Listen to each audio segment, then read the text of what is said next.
Hello, hello. The new 5-star Tyranitar and 5-star SALAMENCE raids are going on now.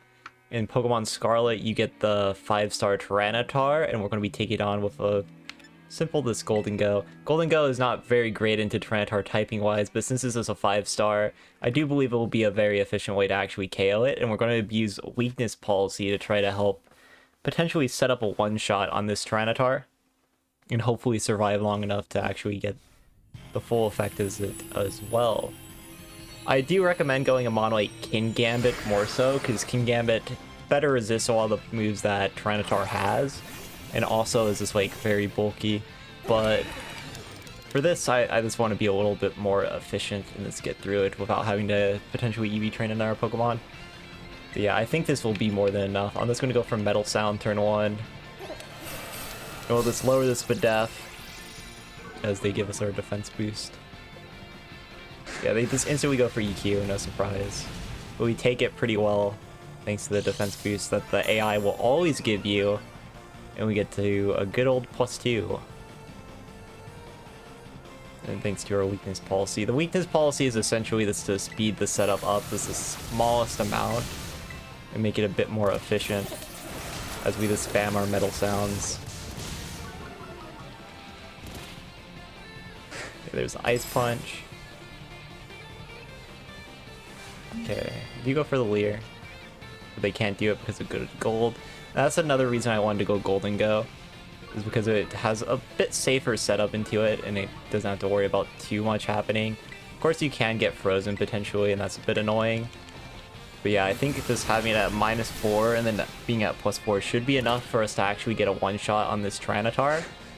It does reveal crunch as well, and this is not enough damage because we're level 100. And I'll actually go to +6, why not? Nasty Plot again. This is probably unnecessary because this is a 5-star raid, but I'd rather just keep it a bit safer, you know? There's the Ice Punch. And now we just go for Shadow Ball, and that will be the raid. But yeah, we're gonna just get the KO here. And there it is. Of course, with Tyranitar, you are actually able to catch multiple. I decided to do a few little test battles before making this video so we could at least have an idea on what the stats are.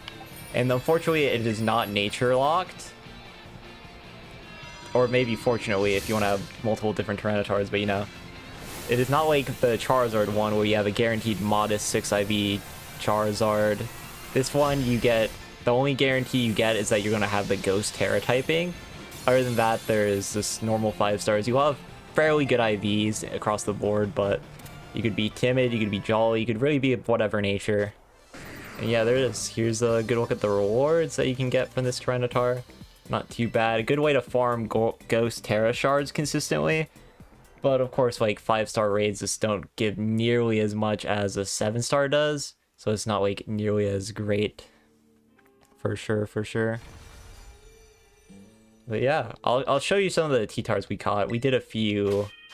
It says prep to make sure. I was doing Kingambit at first, but Kingambit didn't quite have the damage output. So we decided to just go all out with the weakness policy Gholdengo. And yeah, these are the Tyranitars we got. As you can see, all different natures. And they do actually have fairly decent IVs as well. As you can see, decent IVs. And that is the Tyranitar. And of course, it would do me wrong not to cover the Tyranitar and a potential build on it. I do feel like Tera Ghost Tyranitar is a Pokemon that you generally won't want to actually have use a Ghost move. So instead, we decided to use this as our theory build here.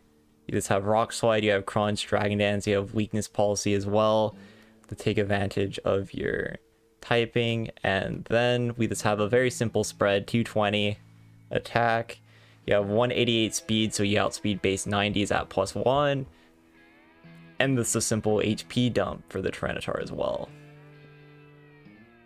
And then for the raid thing we just used this spread for Gholdengo. This have weakness policy, the Tyranitar is going to proc you, and you just spam Metal Sound, get your boost up, and then you just have Shadow Ball, just get the Oko. Of course, Tyranitar being a 5-star, you probably don't need a boost as much as I did. but it also will like help you a little bit and get through it as well.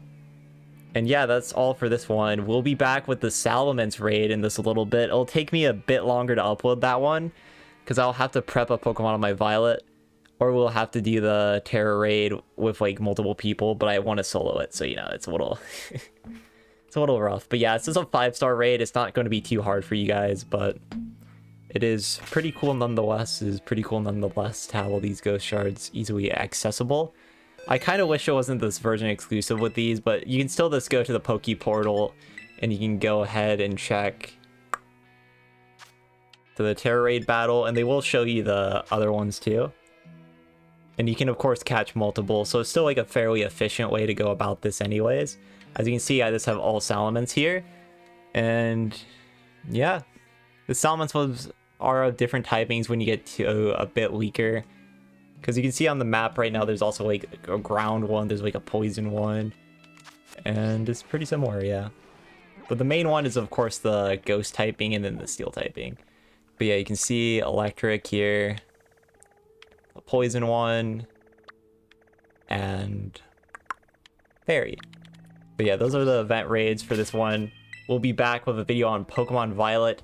We'll be using an Iron Hand strat because steel that's fighting, you know, is very surprising, right? But yeah, that'll be all. If you like this kind of content, leave a subscription, help the channel grow, all of that. Thank you, thank you. That's all. Later.